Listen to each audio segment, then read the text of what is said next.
আজকে তোমাদের শুরু করছি ট্রানজিস্টর। এটা এই ইলেকট্রনিক্সের সবথেকে ইম্পর্ট্যান্ট একটা বিষয়। ট্রানজিস্টর খুব ভালো করে শুনবে এবং বোঝার চেষ্টা করবে। তোমাদের প্র্যাকটিক্যালও আছে এই ট্রানজিস্টর, ঠিক আছে? বহুল ব্যবহার, নামটা নিশ্চয়ই তোমরা প্রত্যেকেই শুনেছো ট্রানজিস্টরের কথা, কিন্তু কী জিনিস তোমরা হয়তো কেউই জানো না। তাই খুব ভালো করে জিনিসটা বোঝার চেষ্টা করবো, কারণ এর ইউজ প্রচুর আজকের দিনে। আমরা যে ট্রানজিস্টরটা নিয়ে কথা বলবো, এই ট্রানজিস্টরটা কিন্তু একেবারেই একটা প্রাথমিক ট্রানজিস্টর, যেটাকে তোমার আমি দেখতেই পাচ্ছ যে নাম দিয়েছি আমি বিজেটি নাম দিয়েছি, তোমার বই দেখতে পাবে এই জিনিসটা ইস বাইপোলার জাংশন ট্রানজিস্টর বলা হয় এটাকে, ঠিক আছে? অর্থাৎ এখানে দুটো জাংশন থাকে, দু ধরনের জাংশন থাকে, তাই জন্য বাইপোলার জাংশন ট্রানজিস্টর। একেবারে প্রাইমারি ট্রানজিস্টর এখনও ইউজ হয় না খুব একটা, আর ইদানিং যেগুলো ইউজ হয় সেগুলো অনেক উন্নত মানের ট্রানজিস্টর এখন বেরিয়েছে। একটা আছে তার মধ্যে এফইটি বলে একটা ট্রানজিস্টর আছে, ফিল্ড এফেক্ট ট্রানজিস্টর। এখনকার দিনে খুব বেশি ব্যবহার হয়, এগুলো অনেক বেশি ফাস্ট, এগুলো অত ইয়ে নয়। তাও আমরা যেটুকু হয় প্রাথমিক থেকে শুরু করব। প্রথমত জিনিসটা কি আগে জিনিস জানি। ট্রানজিস্টর, তোমরা ডায়োডে পড়েছো একটা সেমিকন্ডাক্টরকে আমি একটা সাইডকে পি টাইপ এবং একটা সাইডকে এন টাইপ ডোপিং করে ডায়োড তৈরি করে থাকি, সেমিকন্ডাক্টর ডায়োড বা জেনার ডায়োড। এখানে কিন্তু আমরা দেখতেই পাচ্ছ যে তিনটে জিনিস করেছি, অর্থাৎ একটা সাইডকে পি টাইপ করেছি, মাঝখানটাকে অপোজিট ডোপিং করব, আর একটা সাইডকে আবার ওই একই, অর্থাৎ পি এন পি।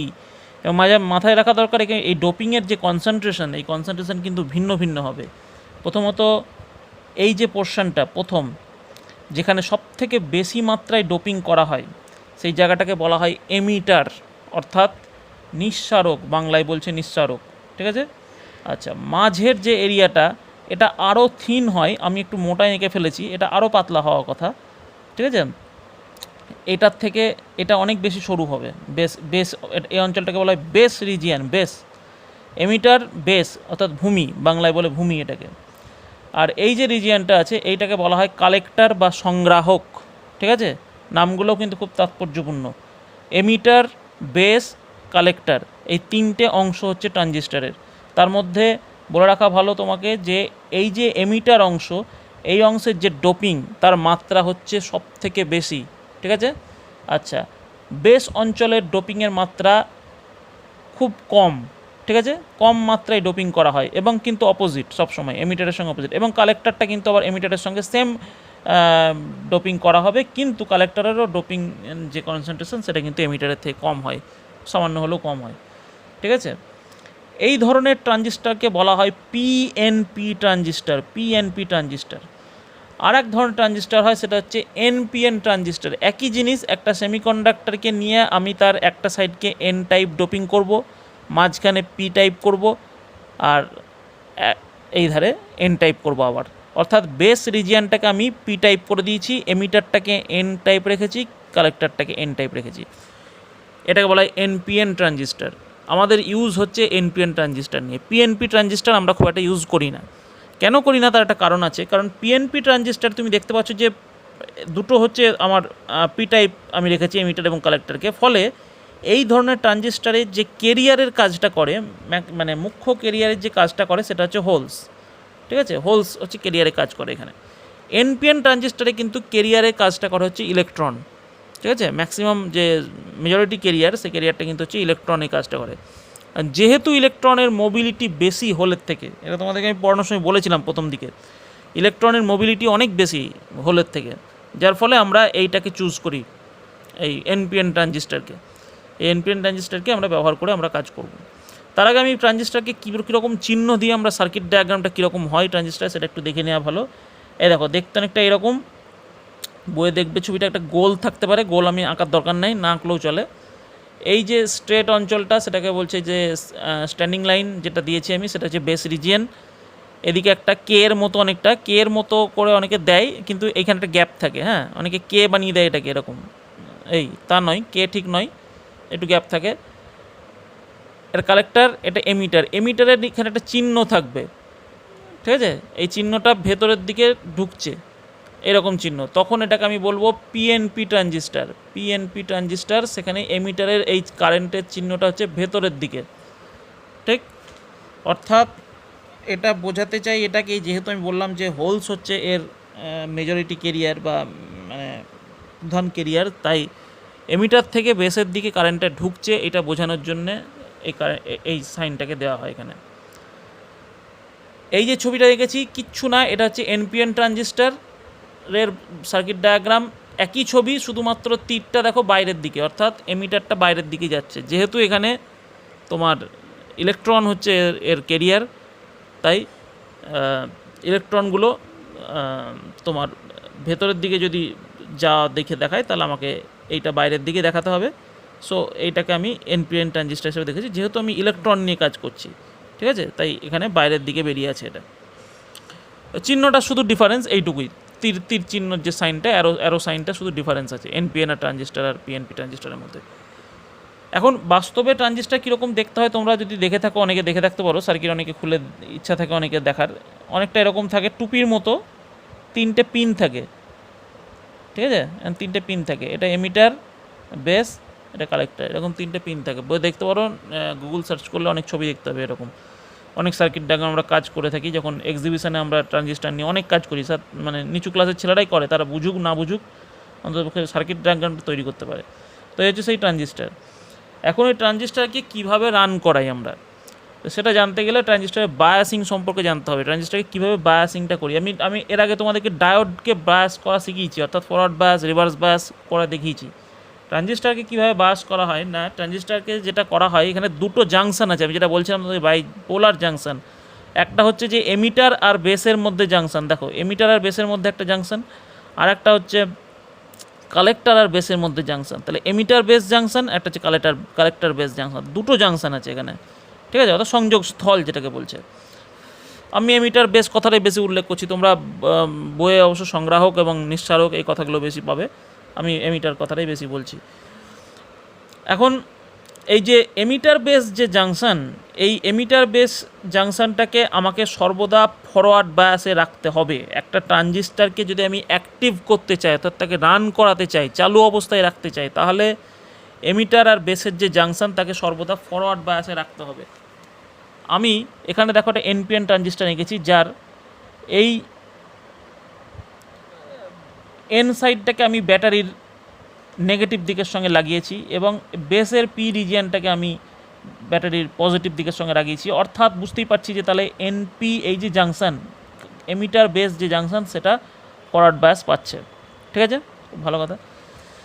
আর একটা জাংশন আছে কি, কালেক্টর বেস জাংশন। সেই কালেক্টর বেস জাংশনে দেখো আমি কালেক্টরের এন সাইডটাকে আমি ব্যাটারির পজিটিভ দিকে লাগিয়েছি, এটা অন্য ব্যাটারি কিন্তু এটা, আর ব্যাটারির নেগেটিভ দিকটাকে আবার বেসের পজিটিভ, বেস যেহেতু পি টাইপ তার সঙ্গে লাগিয়েছি। অর্থাৎ এই যে জাংশনটা সেটা কিন্তু রিভার্স বায়াসে চলে গেল। তাহলে এই জাংশনটা আমি দেখতে পাচ্ছি এমিটার বেস জাংশন ফরওয়ার্ড বায়াসে থাকছে, কালেক্টর বেস জাংশন রিভার্স বায়াসে থাকছে, ঠিক আছে।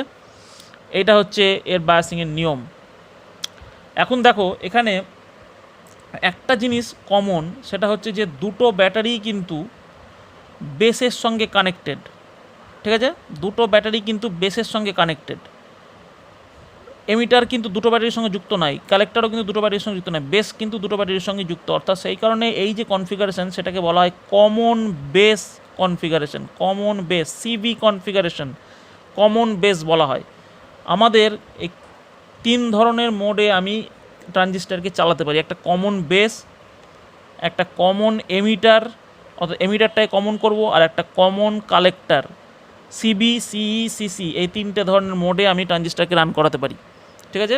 কঠিন আছে কিন্তু ধৈর্য ধরে শুনবে, তার জন্য বারে বারে বলছি, 3টে মোডে আমি রান করাতে পারি। তোমাদের এইচএসের সিলেবাসে একটাই জিনিস আছে, সেটা হচ্ছে সিই অর্থাৎ মোড, শুধুমাত্র কমন এমিটার মোডটা তোমাদের সিলেবাসে আছে, বাকি দুটো নেই। কাজেই আমার বাকি দুটো জানার দরকার নেই খুব বেশি, ঠিক আছে।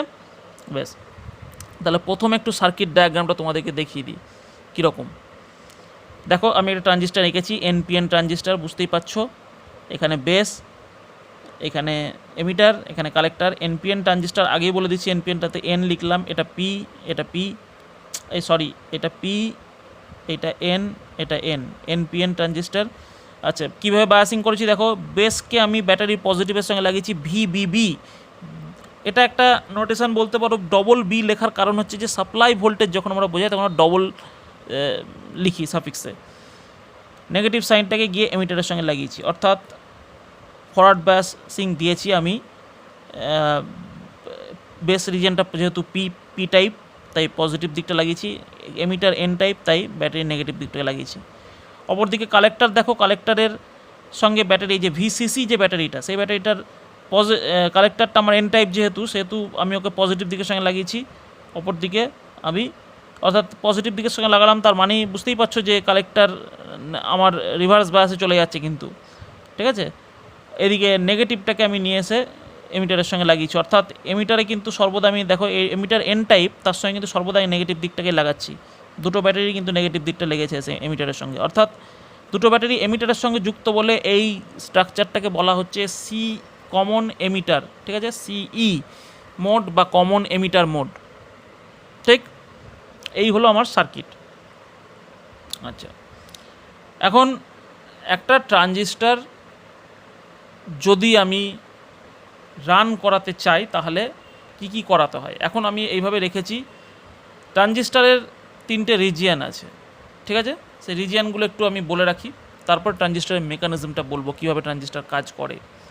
ট্রানজিস্টারের রিজিয়ান হচ্ছে যে একটা হচ্ছে অ্যাক্টিভ রিজিয়ান, একটা হচ্ছে স্যাচুরেশন রিজিয়ান, আর একটা হচ্ছে cut off region. Cut off রিজিয়ানে যখন চলে গেল তার মানে হচ্ছে যে ট্রানজিস্টার কোনো কাজ করে না সেই সময়, ঠিক আছে। কাট অফ থেকে আমি তাকে অ্যাক্টিভে যদি নিয়ে যেতে পারি তাহলে ট্রানজিস্টারটা কাজ করবে। আর একটা আছে স্যাচুরেশন রিজিয়ান, সেই রিজিয়ানেও কিন্তু ট্রানজিস্টারকে আমাকে কাজ করাতে হয়, সেটা বিশেষ প্রয়োজনে, কিন্তু বেশিরভাগ ক্ষেত্রে আমাকে ওকে অ্যাক্টিভ রিজিয়ানে রাখতে হয়। তাহলে অ্যাক্টিভ রিজিয়ানে রাখতে গেলে যেটা আমার যে শর্তের কথা আমি বললাম, যে এমিটার বেস জাংশনকে আমি ফরওয়ার্ড বায়াস দেবো, কালেক্টর বেস জাংশনকে আমি রিভার্স বায়াস দেবো, তাহলে আমার অ্যাক্টিভ রিজিয়ানে থাকবে অলওয়েজ ট্রানজিস্টার। যদি কাট অফ রিজিয়ানে নিয়ে যেতে চাই, অর্থাৎ ট্রানজিস্টার অফ করতে চাই, তাহলে আমাকে দুটো জাংশনকে আমাকে রিভার্স বায়াসে নিয়ে চলে যেতে হবে, অর্থাৎ এমিটার বেস জাংশন আর এই জাংশন, দুটো জাংশনকে আমাকে রিভার্স বায়াসে নিয়ে যেতে হবে, তাহলে সেটা কাট অফ রিজিয়ানে চলে যাবে। আর যদি স্যাচুরেশন রিজিয়ানে নিয়ে যেতে চাই তাহলে আমাকে দুটো জাংশনকেই ফরওয়ার্ড বায়াস দিতে হবে, সেটা হচ্ছে স্যাচুরেশন রিজিয়ান। এটা আমি পরে আলোচনাতে আসবো, সেই গ্রাফটা আমি পরে ব্যাখ্যা করব। তার আগে আমি ট্রানজিস্টারের মেকানিজমটা সম্পর্কে একটু বলতে শুরু করি। প্রথমে খুব ভালো করে শুনবে যে কীভাবে ট্রানজিস্টারের কাজটা হয়। প্রথমত দেখতেই পাচ্ছ যে আমার এমিটারকে আমি যখন বেস জাংশনকে যখন ফরওয়ার্ড বায়াস দিয়েছি, তার মানে খুব পরিষ্কার যে এখান থেকে ইলেকট্রন খুব সুন্দর সহজেই যেতে শুরু করবে এবং বেস রিজিয়ানের মধ্যে ঢুকতে শুরু করবে, ঠিক আছে। এমিটার থেকে ইলেকট্রনগুলো গিয়ে বেস রিজিয়ানে ঢুকতে শুরু করবে, ঠিক। আচ্ছা, এখন বেস রিজিয়ানে ঢোকার পর বেস রিজিয়ানেও তো কিছু হোলস রয়েছে, সেই হোলসগুলো তখন এদিকে আসার চেষ্টা করবে, ঠিক আছে, এই এমিটারের দিকে আসার চেষ্টা করবে। কিন্তু এটা মাথায় রাখা দরকার যে বেসের কনসেন্ট্রেশনটা আমি আগেই বলেছি যে খুবই কম, অর্থাৎ যে হোল আছে সেখানে কনসেন্ট্রেশন, ডোপিং কনসেন্ট্রেশন যদি কমিয়ে দিই তার মানে কি আমার কেরিয়ার কমে যাওয়া, এতই কম সেটা কিন্তু এমিটার যে কারেন্টটা পাঠাচ্ছে সেই কারেন্টের তুলনায় কিন্তু খুব কম। এমিটার যে কারেন্টটা যে ঢুকলো, যে ইলেকট্রনগুলো ঢুকলো, সেটা এমিটার কারেন্ট প্রডিউস করে, আইই, এটাকে বলা হয় এমিটার কারেন্ট, ঠিক আছে। আমি এখানে লিখি আইই, এই যে ইলেকট্রনগুলো যে ঢুকলো সেটা থেকে আমি পেলাম আইই, এমিটার কারেন্ট। আচ্ছা, বেস থেকে হোলসগুলো এদিকে ঢুকতে শুরু করবে, তাহলে বেসও একটা কারেন্ট দেবে, সেটাকে বলবো আমি আইবি, ঠিক আছে। দুটো কারেন্ট আমি পেয়ে গেলাম তাহলে। কিন্তু মাথায় রাখা দরকার এই আইবি কিন্তু খুবই স্মল, অ্যাকচুয়ালি মাইক্রো অ্যাম্পিয়ার রেঞ্জের, মাইক্রো অ্যামিটার রেঞ্জের, যেখানে আইই কিন্তু বেশি মিলি অ্যামিটার রেঞ্জে, ঠিক আছে। আচ্ছা, এবার বেস রিজিয়ানে ঢোকার পর কি হয়, বেস রিজিয়ানে ঢোকার পর আমার এই যে কালেক্টরের যে জাংশন, এই জাংশন কিন্তু রিভার্স বায়াস, অর্থাৎ এখানে কিন্তু সে ইলেকট্রনগুলো আসার পর একটু বাধা পাবে, কারণ এখানে রিভার্স বায়াস হয়ে আছে, সহজে কিন্তু ঢুকতে পারবে না, ঠিক আছে, সহজে কিন্তু সে ঢুকতে পারছে না। আচ্ছা, এখন তাহলে দেখো একটা জিনিস, যে এই জাংশনে আমি দেখতে পাচ্ছি যে এমিটার বেস জাংশনে খুব সহজেই ইলেকট্রনগুলো ঢুকে গেল, কিন্তু এখানে গিয়ে কিন্তু সহজে ঢুকতে পারছে না, অর্থাৎ বাধা পাচ্ছে। তার মানে এখানে তড়িৎ প্রবাহ খুব সুন্দর পাচ্ছি, এখানে গিয়ে তড়িৎ প্রবাহ বাধা পাচ্ছে। তার মানে এই যে রোধটা, এমিটার বেস জাংশনের যে রোধ, সেই রোধটা প্রায় নেই বললেই চলে বা খুব কম, কিন্তু কালেক্টর বেস জাংশনের রোধ খুব বেশি, ঠিক। এখানে আমি যেভাবে ইউজ করেছি এই জিনিসটাকে, এই সার্কিটটাকে বা ট্রানজিস্টারটাকে যেভাবে আমি ইউজ করেছি তাতে এই এমিটার বেস এই যে পোর্শনটা, এই পোর্শনটাকে আমি ইনপুট হিসাবে ধরছি, আর এই যে পোর্শনটা সেটাকে আমি আউটপুট হিসাবে ধরছি, কালেক্টরের দিকটাকে আমি আউটপুট হিসাবে ধরছি। তাহলে আমি বলতে পারি যে ইনপুট যে রেজিস্ট্যান্স, সেই ইনপুট রেজিস্ট্যান্সের মানটা খুবই কম, কিন্তু আউটপুট রেজিস্ট্যান্সের মানটা বেশি।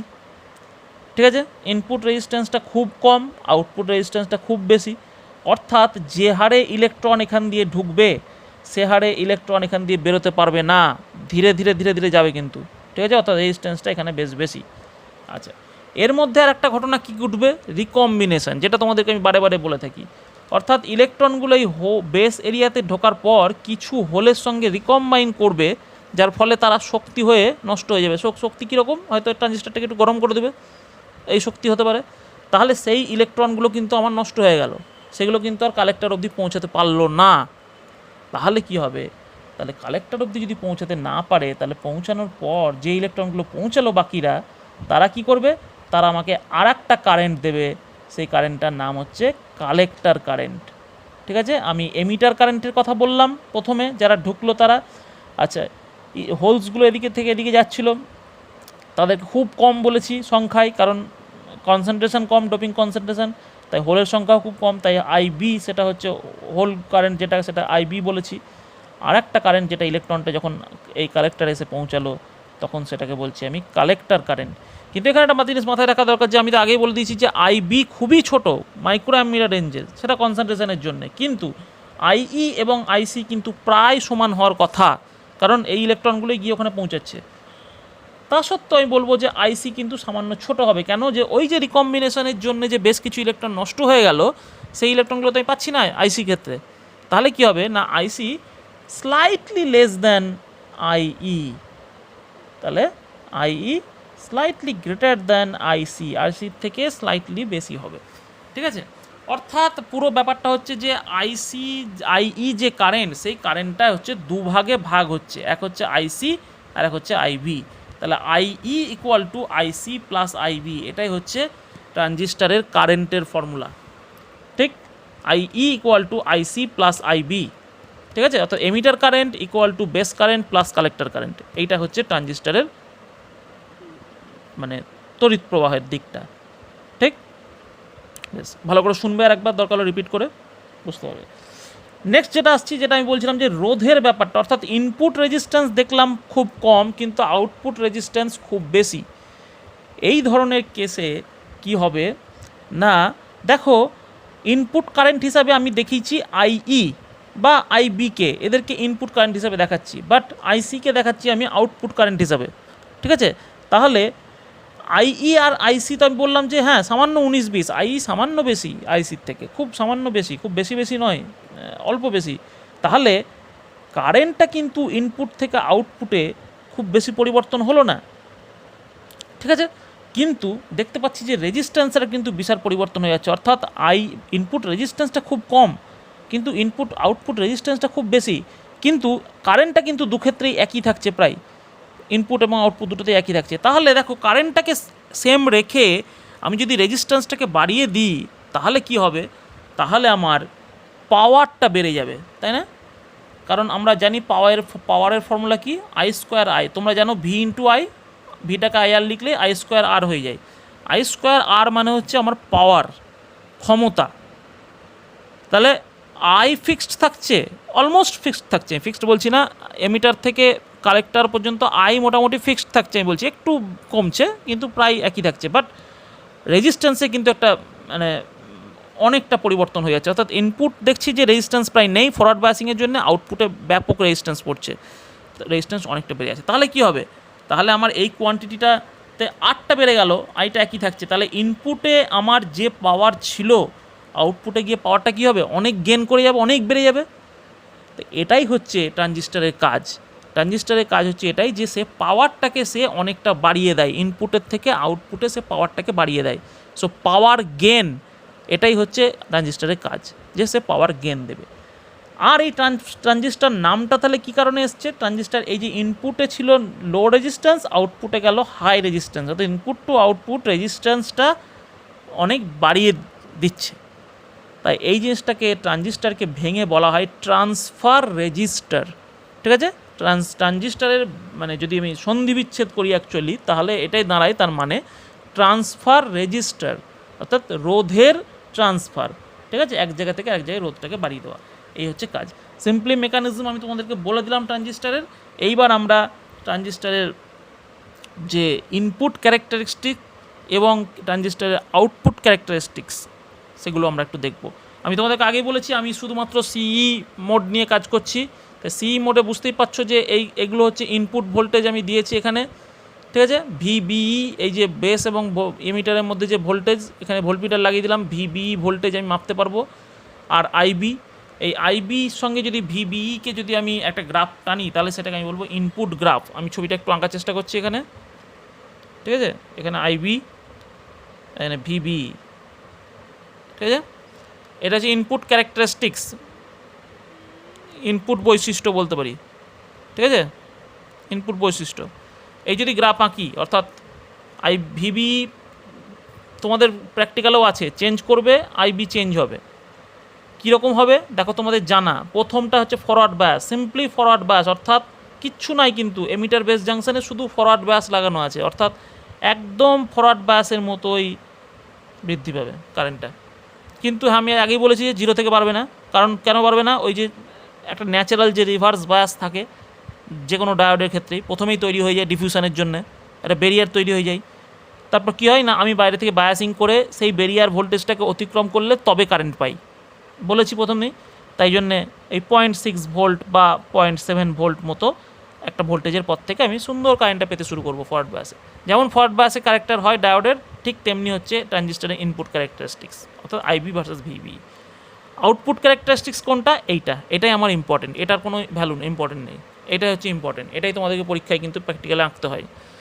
ভিসিই দেখো, দেখো কালেক্টার আর এমিটারের মধ্যে ভিসিই ভোল্টমিটার লাগিয়ে দিয়েছি, ভিসিই ভার্সেস আইসি, আইসি হচ্ছে আউটপুট কারেন্ট, তাহলে ভিসিই ভার্সেস আইসি এই ছবি হচ্ছে এই রকম।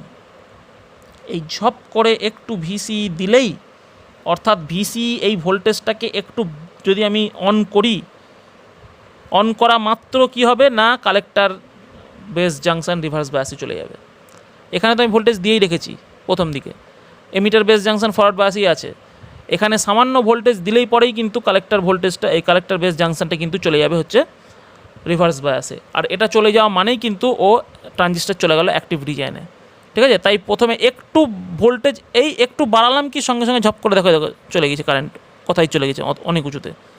এখন এই যে বিভিন্ন রেঞ্জে কারেন্টগুলো পাচ্ছি, এর পিছনে একটা কারণ আছে কি না, এখানে আমরা প্যারামিটার হিসাবে ইউজ করি আইবিকে, অর্থাৎ আইবিকে আমি একটা ফিক্সড ভ্যালুতে ঠিক করে দিলাম, ধরো সাপোজ 10 মাইক্রো অ্যাম্পিয়ার। ঠিক আছে, হ্যাঁ এবার একটা আচ্ছা কাট অফ রিজিয়নটা কথাটা বলিনি, ধর আইবিকে আমি 0 করে দিলাম। আইবিকে 0 করে দেওয়া মানে কি, আমার এমিটার বেস জাংশনটাকেও কিন্তু রিভার্স বায়াসে পাঠিয়ে দেওয়া অ্যাকচুয়ালি, তো কোনো ফরওয়ার্ড বায়াসে থাকলো না। সো আইবি 0, আইবি যদি 0 হয় তাহলে কী হবে, এই যে নিচের যে রিজিয়নটা হচ্ছে কাট অফ রিজিয়ন, দেখো ছবি এঁকে দেখিয়ে দিয়েছি আমি, কাট অফ রিজিয়ন, এই যে রিজিয়নটা হচ্ছে সেটা হচ্ছে স্যাচুরেশন রিজিয়ন, অর্থাৎ এইখানটুকু ভিসিই তখন 0। ঠিক আছে, তখন এই রিজিয়নটা হচ্ছে কাট অফ রিজিয়ন, তো ভিসিইটাকে বন্ধ করে দিলাম, এবার এটা রাখলামই না, তখন এটা হচ্ছে স্যাচুরেশন রিজিয়ন। ঠিক, আচ্ছা আর অ্যাক্টিভ রিজিয়ন হচ্ছে এটা, অর্থাৎ সামান্য পরিমাণে ভিসিকে যদি ভোল্টেজকে দিই তাহলেই কিন্তু অ্যাক্টিভ রিজিয়নে চলে যাবে। এবং আইবি যেমন যেমন চেঞ্জ করব তার সাথে সাথে এই ক্যারেক্টারিস্টিক্সগুলো এরকম হবে। যদি আইবিকে একটা 10 মাইক্রোতে ফিক্সড করে রাখি তাহলে এই বেড়ে এই যাবে, আবার আইবিকে 20তে যদি ফিক্সড করি তাহলে আরেকটু উঁচু দিয়ে যাবে, অর্থাৎ আইসির মানটা আরেকটু বাড়বে।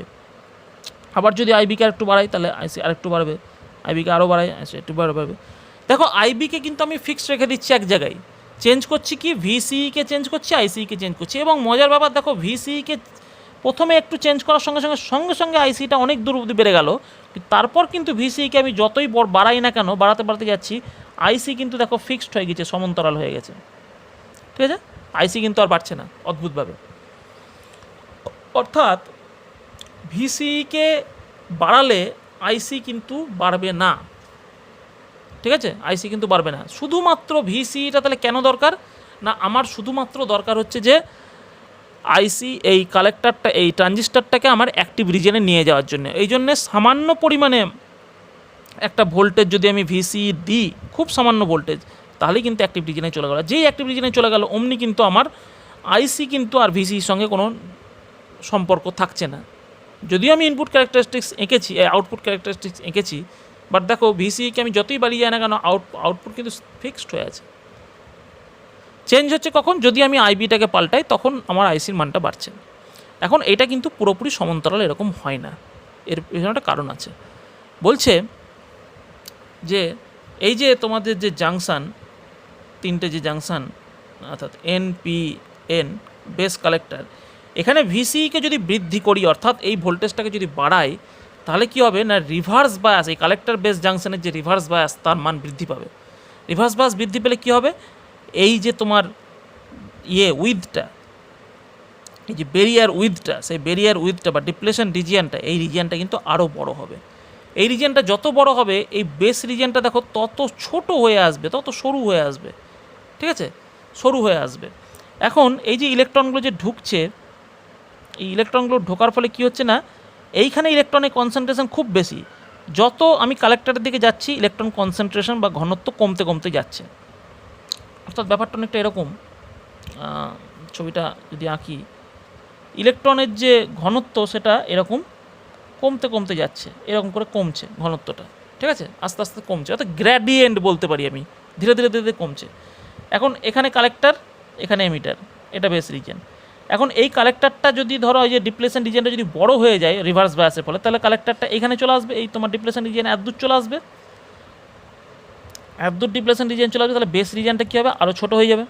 তখন কী হবে, গ্র্যাডিয়েন্টটা দেখো আরও শার্প হয়ে গেল, অর্থাৎ এতক্ষণ এই অ্যাঙ্গেলটা ছিল গ্র্যাডিয়েন্ট, এবার আরও শার্প হয়ে গেল, অর্থাৎ আরও বেশি শার্প করে দিল, কিন্তু গ্র্যাডিয়েন্টটাকে বাড়িয়ে দিল, নতিটাকে আরও বাড়িয়ে দিল। এই নতি বেড়ে গেলে কি হবে না, ডিফিউশনের মাত্রা বেড়ে যাবে, অর্থাৎ ব্যাপনটাও ইলেকট্রনে কিন্তু বেড়ে যাবে। এই জায়গাটা একটু কঠিন, বইয়ে তোমাদের নাই, আমি তাও বলে রাখছি, ডিফিউশনের মাত্রাটা একটু বেড়ে যাবে, ঠিক আছে। অর্থাৎ দেখো ভিসি যদি বাড়িয়ে দিই তাহলে বেস রিজিয়ানটা আরও ছোট হয়ে গেল, ডিপ্লেশন রিজিয়ানের উইথ বেড়ে গেল, তার মানে বেস রিজিয়ান আরও ছোট হয়ে গেল। তাতে কী হলো না, ইলেকট্রনের যে কনসেন্ট্রেশনের যে গ্র্যাডিয়েন্ট বা নতি, সেই নতিটা আরও বেড়ে গেল। নতি বেড়ে যাওয়ার ফলে কী হলো না, ইলেকট্রনের ব্যাপনের হারটা একটু বৃদ্ধি পেয়ে গেল। একটু বৃদ্ধি পাওয়ার ফলে কী হবে না, এই কারেন্টটা কিন্তু স্লাইটলি ইনক্রিজ করবে এইভাবে। ওই জন্য তোদের বইয়ের ছবিটা দেখবে সমান্তরাল নেই, এই রকম আছে, একটু করে বাড়ছে, খুব সামান্য, কিন্তু প্রায় সমান্তরালই হয়। মানে ভিসি বাড়িয়ে যাও তুমি, আইসি কিন্তু খুব একটা বাড়ে না, খুব কম বাড়ে, খুবই কম, ঠিক আছে। কিন্তু যেটুকু বাড়ে সেটা হচ্ছে ওই রিভার্স বায়াসের জন্যে আর এটার জন্য। এই জিনিসটাকে বলা হয় আর্লি এফেক্ট, আর্লি এফেক্ট। প্র্যাকটিক্যালের প্রশ্ন ধরতে পারি, আর্লি এফেক্ট কেন এটা সমান্তরাল না হয়ে স্লাইটলি ইনক্রিজ করছে। অনেক সময় প্র্যাকটিক্যাল বই দেখবে সমান্তরাল টেনে দেয়, সমান্তরাল কিন্তু হয় না ওটা। বেশ, একটানে অনেক কথা বলে ফেললাম, হাঁপিয়েও গেলাম। নেক্সট যেটা আছে এটা শেষ না করলে হবে না, তাই জন্য আমি আজকে ক্লাসটা শেষ করব, একটু বড়ই হয়তো হয়ে যাবে ক্লাসটা। এটা আছে হচ্ছে যে তোমাদের ট্রানজিস্টারকে কিভাবে আমি অ্যাম্পলিফায়ার হিসাবে ইউজ করছি। দেখো এখানে তোমার ওই সার্কিটটাকে এঁকেছি, সাপ্লাই ভোল্টেজ আমি ইনপুট ভোল্টেজ দিয়েছি ভিভিবি, এখানেও আমি কালেক্টর ভোল্টেজ দিয়েছি যারা বায়াসিংয়ের কাজটা করছে ট্রানজিস্টারে, কিন্তু পাশাপাশি আমি একটা এসি সিগন্যালকে ইউজ করেছি এখানে। এই এসি সিগন্যালটাকেই কিন্তু ও বাড়াবে, ঠিক আছে, কারণ এসিরই কিন্তু একটা অ্যাম্পলিটিউড আছে, সো এই অ্যাম্পলিটিউডটাকে সে বাড়িয়ে দিচ্ছে, এটাই দেখতে পাবো। এবার এটা ইনপুট, এসি ইনপুট দিয়েছি এখানে, এখানেও তাই আমি এসি আউটপুটই পাবো, ঠিক আছে। এখানে কি হবে, এই এসি গিয়ে ডিসির সঙ্গে মিশবে, মেশার পর আমাকে রেজাল্টটা দেবে অবশ্যই। তাহলে এসির সঙ্গে ডিসি মিশে গেলে কিন্তু একটা জগা খিচুড়ি হয়ে যাবে, তাহলে এসি আর ডিসি কিন্তু মিশতে দেওয়া যাবে না। হ্যাঁ, ভেতরে মিশতে পারে, ট্রানজিস্টারের ভেতরে মিশুক, কিন্তু আমি যখন আউটপুটটা নেব তখন কিন্তু আমি ডিসিটাকে বাদ দিয়ে নেবো, তা ডিসিটাকে নিলে কিন্তু আমার হবে না, তাহলে কিন্তু আমার ওরা অন্যরকম হয়ে যাবে ফিগারটা। সেটা করতে গেলে কী করতে হবে, আমার উপায় হচ্ছে ক্যাপাসিটার, কারণ ক্যাপাসিটার ডিসিকে ব্লক করে দেয়। তাই জন্য আমি দেখো এখানে আউটপুটে একটা ক্যাপাসিটার C2 লাগিয়ে দিয়েছি, এর ডিসিটাকে আমাকে ব্লক করে দেবে। যখন আমি এসি আর ডিসি মিলিত হবে বেরিয়ে আসবে, এই ডিসিকে ব্লক করবে। আবার এখানে আমি একটা C লাগিয়ে রেখেছি, ক্যাপাসিটার, তাতে কি না এই যে ভোল্টেজটা ডিসি ভোল্টেজ এর সঙ্গে এ মিশতে পারবে না।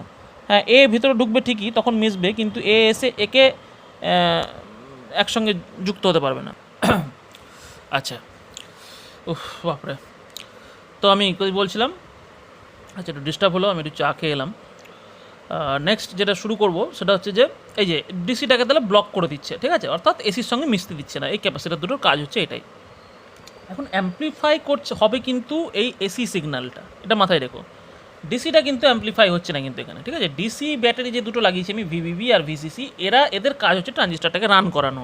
অর্থাৎ একটা যন্ত্রকে চালনা করতে গেলে আমাকে তো লাগে কিছু তোমার দিতে হয়। যেমন ধরো তুমি এই যে আমাদের কোর্সের সময় যে মাইকে করে যখন অ্যানাউন্স করে, মাইকে আমি কথা বলছি, আমার কথাটা বহুগুণ আকারে বৃদ্ধি পেয়ে মাইকের স্পিকারের মধ্যে দিয়ে বেরিয়ে যাচ্ছে, কিন্তু এই স্পিকারটাকে চালাতে গেলে কিন্তু আমাকে ব্যাটারি লাগাতে হচ্ছে, বা মাইকেও কিন্তু ব্যাটারি লাগাতে হচ্ছে। সো এই ব্যাটারির কাজ হচ্ছে কিন্তু ট্রানজিস্টারটাকে রান করা। এই দুটো ব্যাটারির কাজ, ভিভিভি আর এই ডিসি ব্যাটারি দুটোর কাজ, এদের কাজ কিন্তু শুধুমাত্র রান করানো, আর কিছু না। বাট এই এসি সিগন্যালকে কিন্তু সে অ্যাম্প্লিফাই করবে। আর সেটা কীভাবে করবে না, আমি এটা দেখব। প্রথম কথা, আমার যে এই যে সার্কিটটা, আউটপুটের যে সার্কিটটা, সেটা হচ্ছে যে আমি এখানে যদি কারশফ যে ল, আমাদের সেই ল যদি লাগাই, সো ভিসিসি যে supply voltage equal to IC into RL, অর্থাৎ আইসি কারেন্টে যাচ্ছে আরএলের মধ্যে, আইসি ইন্টু আরএল প্লাস ভিসিই, অর্থাৎ এই যে লুপটা, এই লুপের মধ্যে এখান থেকে আমি লিখতে পারছি। তাহলে এ হচ্ছে আমার ইকুয়েশন। আচ্ছা, কাট অফ রিজিয়নের জন্য কী হবে, আইসি জিরো হয়ে যাবে, ঠিক আছে। So cut off region, so IC যদি জিরো হয় তাহলে ভিসিসি ইকুয়াল টু ভিসিই, ঠিক আছে। অর্থাৎ এই যে আমি গ্রাফের ছবিটা এঁকেছিলাম, আগের ছবিটা এঁকেছি, এখানে একটু বাড়তি আছে কিছু জিনিস দেখতে পাচ্ছ, সেটা আমি পরে বলছি। প্রথমত নিচের যদি ছবিটুকু ভাবি যে আগের ছবিটায়, তাহলে এইখানে হচ্ছে আমার কাট অফ যে আইসি যে জিরো, তাহলে VCE equal to VCC, VCE অ্যাক্সিসকে দেখো ভিসিসি এই বিন্দুতে গিয়ে টাচ করছে, অর্থাৎ এখানে আমার এটা জিরো হচ্ছে, ঠিক আছে, আইসিটা জিরো হচ্ছে।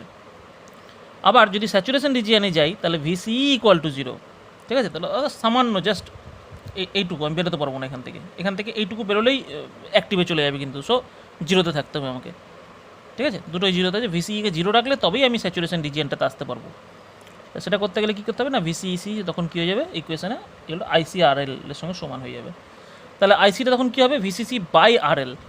তাহলে ভিসিসি বাই আরএল যদি আমি করি, তাহলে দেখা যাচ্ছে যে এইরকম একটা জায়গায় গিয়ে আমার মিট করছে, আইসি অ্যাক্সিসকে ছেদ করছে, ঠিক আছে, পয়েন্ট অনুযায়ী।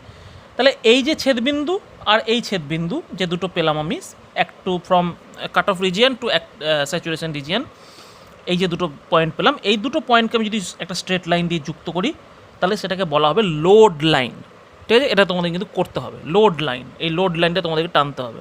এই লোড লাইন টানার পর এরা আমার যে আউটপুট যে ক্যারেক্টারিস্টিক্স, অর্থাৎ এই যে ছবিটা এঁকেছি, সেই আউটপুট ক্যারেক্টারিস্টিক্সকে বিভিন্ন বিন্দুতে ছেদ করবে, পি কিউ আর, এই বিন্দুগুলোকে বলা হচ্ছে কিউ পয়েন্ট, ঠিক আছে, অপারেটিং পয়েন্ট বা কিউ পয়েন্ট বলা হয় এই বিন্দুগুলোকে।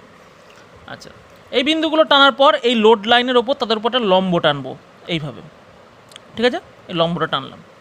আচ্ছা, এইবার দেখো লম্ব টানার পর আমি একটা সিগন্যালকে এঁকেছি। আচ্ছা, আগেই বলেছি যে আইবি অর্থাৎ বেস কারেন্টটাকে আমি এখানে প্যারামিটার হিসাবে ইউজ করব, বেস কারেন্টটাকে এক জায়গায় ফিক্সড করে দেবো, তারপরে ভিসিই আর আইসি চেঞ্জটাকে আমি লক্ষ্য করতে থাকবো, ভিসিইকে বাড়াতে থাকবো, আইসি কীরকম পাল্টাচ্ছে আমি দেখবো। আমি আগেই বলেছি খুব একটা পাল্টাবে না আইসি, প্রাইস প্যারালাল থাকবে, স্লাইটলি ইনক্রিজ করবে, সেটা আর্লি এফেক্টের জন্য। তো আমি এখানে তাহলে একটা জিনিস পাচ্ছি, এইভাবে বেস কারেন্টের বিভিন্ন বেস কারেন্টের জন্য আমি এই ক্যারেক্টারিস্টিক্সগুলো কিন্তু পেয়েছি, ঠিক আছে। কখনো আইবি আমি 10 মাইক্রো অ্যাম্পিয়ার ধরেছি, কখনো আইবিকে আমি 20 মাইক্রো অ্যাম্পিয়ার ধরেছি, কখনো 30 মাইক্রো অ্যাম্পিয়ার ধরেছি, এবং তার ফলে দেখতে পাচ্ছি যে বেস কারেন্টটা আমার কী হচ্ছে না 20 থেকে 30 থেকে আবার 20 হয়ে আবার 10, অর্থাৎ যে চেঞ্জটা হচ্ছে আইবির যে চেঞ্জ হচ্ছে সেটা আমি বুঝতে পারছি যে 10 মাইক্রো অ্যাম্পিয়ার রেঞ্জে, অর্থাৎ আগেই বলেছি আইবি খুবই মাইক্রো অ্যাম্পিয়ার রেঞ্জের হয়, আইবি ভ্যালুটা খুব কম হয় মাইক্রো অ্যাম্পিয়ার রেঞ্জে। এখন এদেরকে যদি সরাসরি এই আইসি অ্যাক্সিসের ওপর যদি লম্ব টানি এই কিউ পয়েন্ট থেকে, তাহলে কি হবে না আমার আইসির পরিবর্তনটা আমি দেখতে পাবো। আইসির পরিবর্তনটা তাহলে কি হচ্ছে না এই কতটা না এই আইসির ভ্যালুগুলো এখানে দেওয়া আছে আমাকে, তোমরা প্র্যাকটিক্যাল করতে গেলে দেখতে হবে আইসির ভ্যালুগুলো কী হচ্ছে না 20 মিলি অ্যাম্পিয়ার থেকে 30 মিলি অ্যাম্পিয়ার, সেখান থেকে আবার 20, 10 থেকে আবার 20, অর্থাৎ আইসির যে চেঞ্জ সেটা মিলি অ্যাম্পিয়ার রেঞ্জে চেঞ্জ হচ্ছে। তাহলে এইটাই হচ্ছে মানে বিবর্ধন। এখানে আইবি হচ্ছে ইনপুট কারেন্ট, আইবিকে যদি আমি মাইক্রো অ্যাম্পিয়ার রেঞ্জে 20 মাইক্রো অ্যাম্পিয়ার থেকে 30 মাইক্রো অ্যাম্পিয়ার করে দিই, তাহলে আমি আউটপুটে গিয়ে দেখতে পাবো যে আমার কালেক্টর কারেন্ট অর্থাৎ আউটপুট কারেন্ট কী হবে না 20 মিলি অ্যাম্পিয়ার থেকে বেড়ে 30 মিলি অ্যাম্পিয়ার হয়ে যাবে। অর্থাৎ দেখো কত গুণ বাড়লো।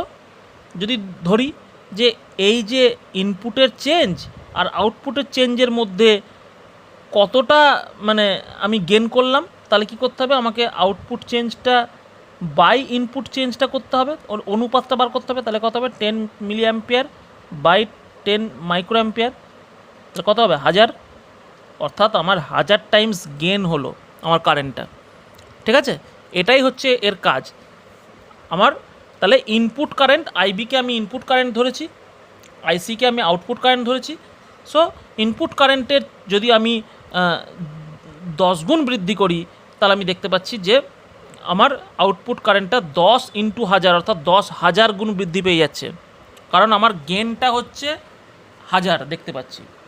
যদিও হ্যাঁ এত গেন কিন্তু হয় না, হ্যাঁ অ্যাকচুয়ালি প্র্যাকটিক্যালি যেটা হয় সেটা এটা 10 মাইক্রো অ্যাম্পিয়ার লেখার উচিত হয়নি, এটা 1 লিখলে ভালো হতো, 1 2 3 লিখলে ভালো হতো মাইক্রো অ্যাম্পিয়ার। মোটামুটি গেনটা আইবি এই যে কারেন্ট গেন যেটা ট্রানজিস্টারের যে current gain IC by IB, যেটাকে আমরা আইসি বাই আইবি হবে, ভুল লিখলাম, এটাকে আমরা বিটা দিয়ে বুঝিয়ে থাকি। এই যে এখানে আমি লিখেছি বিটা, এই যে current gain beta IC by del IC by del IB. ঠিক আছে, এটাকে আমরা বিটা দিয়ে বুঝিয়ে থাকি। এই কারেন্ট গেনটার মান মোটামুটি বিটার ভ্যালুটা মোটামুটি 200 মতো হয়, 200 থেকে 250 মতো হয়। আমাদের প্র্যাকটিক্যাল ল্যাবও এরকমই আসে, 200-250 মধ্যেই আসে। তাহলে এখান থেকে আমি কারেন্ট গেনটা তাহলে আমি এখান থেকে পেলাম এইভাবে। এটাই আছে তোমাদের মানে তোমাদের সিলেবাসে কিন্তু খুব বেশি মানে কিছু দেয়নি, সেটা হচ্ছে যে মূলত এই গ্রাফিক্যাল যে আউটপুট যে ক্যারেক্টারিস্টিক্স সেখান থেকে এই গেনটা সম্পর্কে ওরা একটা ধারণা দিয়েছে যে এই বাড়লে ওখানে বাড়ে। অর্থাৎ আমি যখন মাইকে কথা বলবো আমি আস্তে কথা বলছি, কিন্তু আমার কথাটা অনেক গুণ বেড়ে যাচ্ছে। দেখো একটা সিগন্যালকে সে এখানে কারেন্ট বলো না, আমি কারেন্ট দিয়ে দেখাচ্ছি ঠিকই, বাট অ্যাকচুয়ালি কিন্তু এটা একটা সিগন্যালকে কিন্তু গেন করছে। ঠিক আছে, একটা ওয়েভকে কিন্তু সে গেন করছে, তার অ্যাম্প্লিটিউডকে সে বাড়িয়ে দিচ্ছে, এটাই তার কাজ। এবার তোমাদের জানি যে আমি যখন কথা বলি মাইকের মধ্যে দিয়ে, তারের মধ্যে দিয়ে কী যায়, তার মধ্যে দিয়ে কথা যায় না, তার মধ্যে দিয়ে কারেন্ট যায় কিন্তু, হ্যাঁ শব্দ শক্তি তড়িৎ শক্তি রূপান্তরিত হয়, দিয়ে সেই তড়িৎটা কিন্তু যায়। ঠিক আছে, এটা কিন্তু কখনো ভুল করো না। টেলিফোনেও কিন্তু তাই হয়, যখন আমাদের ল্যান্ডফোন ছিল তাতেও কিন্তু তাই, কারেন্ট যে তারের মধ্যে দিয়ে অলওয়েজ কারেন্ট যায়, তারের মধ্যে দিয়ে কিন্তু কথা যায় না কিন্তু কোনো দিন। আচ্ছা, তাহলে আমি কারেন্ট গেন পেয়ে গেলাম। এখানে আর একটা প্যারামিটার আছে, একটা প্যারামিটার বিটা, খুব ভালো করে মনে রাখবে, beta that is del IC by del IB, কারণ অঙ্ক দেয় অংশ বিটার ভ্যালু বার করতে দেয়। আর একটা হচ্ছে আলফা হচ্ছে del IC by del IE. দেখো অর্থাৎ কালেক্টর কারেন্টের পরিবর্তন বাই এমিটার কারেন্টের পরিবর্তন। বুঝতেই পারছো যে যেহেতু কালেক্টর কারেন্টের, এটা আমরা জানি যে কালেক্টর কারেন্টটা সামান্য কম হয় এমিটারের থেকে, অর্থাৎ আলফার মানটা কিন্তু সবসময় লেস দ্যান 1 হবে। ঠিক আছে, একটু হলেও একের থেকে একটু হলেও কম হবে, তাহলে এইটাকে আমাকে আলফা বলা হয়, এটা আর একটা প্যারামিটার। এখানে আমরা অলরেডি একটা ফর্মুলা পেয়েছি I equal to IC plus IB, তো সেটাকে যদি ডেল দিয়ে আমি প্রকাশ করি এইটা দাঁড়ায়। এবার এখান থেকে দেখো আলফা আর বিটার মধ্যে একটা সম্পর্ক বার করার চেষ্টা করেছি আমি, তো ওদের বইও করে দেওয়া আছে, কোনো চিন্তা নাই। নিচে আইবিটাকে আমি ডেল আইই মাইনাস আইসি লিখেছি, তারপরে আইই দিয়ে ভাগ করে দিয়েছি উপর নিচে, তাহলে কী হয়েছে, উপরে আইসি বাই আইই হয়ে গেছে, নিচে 1 মাইনাস আইসি বাই আই, তো আলফা বাই 1 মাইনাস আলফা, অর্থাৎ বিটা ইকুয়াল টু, এটা হচ্ছে আমার বিটার সঙ্গে আলফা রিলেশন। ঠিক আছে, এটা অনেক সময় দেয় পরীক্ষায়, তো দেখে রেখো। বেশ, আরেকটু আছে, বেশি কথা বলবো না, তাড়াতাড়ি শেষ করে দেবো। সেটা হচ্ছে যে ভোল্টেজ গেন, কারেন্ট গেন পেলাম, ভোল্টেজ গেন একই ব্যাপার, অর্থাৎ output voltage by input voltage. Gain মানেই তাই আউটপুট বাই ইনপুট, অর্থাৎ আমি কত দিলাম আর আমি কত পেলাম। আমার গেন বলতে তো এটাই বুঝি, ব্যবসা করতে গেলেও সেটাই লোকে ভাবে যে আমি কত টাকা দিয়ে কিনেছি আর কত টাকা দিয়ে বিক্রি করেছি। সো ইনপুট কত দিয়েছি, আউটপুট কী পেয়েছি, তো তার মানে গেন। যদি হ্যাঁ ইনপুটের থেকে যদি আউটপুট বেশি পাই তাহলে আমি লাভবান হয়েছি, আমি গেন করেছি। আর যদি ইনপুটের থেকে আউটপুট কম হয় তাহলে তো আমি লস করেছি, পরিষ্কার কথা। সো আউটপুট বাই ইনপুট, তাহলে আউটপুট কি, ডেল ভিসিটা হচ্ছে অর্থাৎ এমিটার কারেক্টার ভোল্টেজ যেটা, সেটাকে হচ্ছে output voltage, VBE base emitter voltage হচ্ছে ইনপুট ভোল্টেজ, ঠিক আছে। তাহলে বেস ইনপুটে একটা রোধকে ধরতে হবে এখানে, যেহেতু আমার ইনপুট কারেন্ট আইবি আমি জানি, ইনপুট কারেন্ট আইবি, কিন্তু একটা ইনপুট রোধকে ধরে নিয়েছি আরবি, ঠিক আছে। সেই রোধটা দিয়ে গুণ করেছি, আমি যদিও জানি ইনপুট রোধ কিন্তু খুব কম, তবুও আরবিকে ধরেছি। আর আরএল তো আমার দেওয়াই ছিল, ছবিতে দেখে নেবে, ছবিতে দেওয়াই ছিল লোড রেজিস্ট্যান্স ওই আউটপুটে, তো আইসি ইন্টু আরএল। তাহলে আইসি বাই আরবিটাকে বিটা করে নিয়েছি বাই আরএল বাই আরবি, ঠিক আছে। তাহলে এটা হচ্ছে আমার ভোল্টেজ গেন, এই ভোল্টেজ গেনটাও কিন্তু তোমাদের বার করতে দিচ্ছি ইদানিং, দেখছি, ঠিক আছে। তো এটা আমরা করে দিই তোমাদেরকে, রেজিস্ট্যান্সগুলো সাপ্লাই করে দিই, আর ওটা তোমাদের বার করতে হয়। পাওয়ার গেন এবার last, output power by input power, ঠিক আছে। 40 মিনিটের মধ্যে ভিডিওটা শেষ হয়ে যাবে আশা করছি। সো পাওয়ারের ক্ষেত্রে del VC into del IC output, আচ্ছা del VB del IB output, তাহলে এইটা সমান পেয়ে গেছি, বিটা ইন্টু লিখে দিলাম, ইন্টু এটা সমান আবার আইবি, তাহলে 20 বিটার স্কোয়ার হয়ে যাচ্ছে, দেখো ভালো করে, বিটার স্কোয়ার হয়ে যাচ্ছে, অর্থাৎ এটা পেয়ে যাচ্ছি। তাহলে ক্ষমতার বিবর্ধন ইকুয়াল টু প্রবাহ বিবর্ধন ইন্টু ভোল্টেজ বিবর্ধন। দেখে রেখো একটু সিম্পলি ফর্মুলা বেশ, এই হচ্ছে তোমাদের ব্যাপার। তো খুব ভালো করে এটা পড়ো, ভিডিওটা বারবার দেখো, বইটা ভালো করে পড়ো, বইয়ের থেকে অনেক এক্সট্রা কথা বাড়তি কথা আমি বলেছি, সেগুলো ভালো করে বারবার শোনো, যেন ধারণাটা তোমাদের যেন পরিষ্কার হয়। আমি এটা হচ্ছে কথা, এটা জিনিস পড়ছি যখন জানবো জিনিসটা, পরীক্ষায় কতটা কী আসবে সেটা পরের কথা, কিন্তু আমার যেন যেন কমপ্লিট জানা থাকে, এই লেভেলে অন্তত যেটুকু জানা যাবে সেটুকু যেন জানতে পারি। বেশ ঠিক আছে।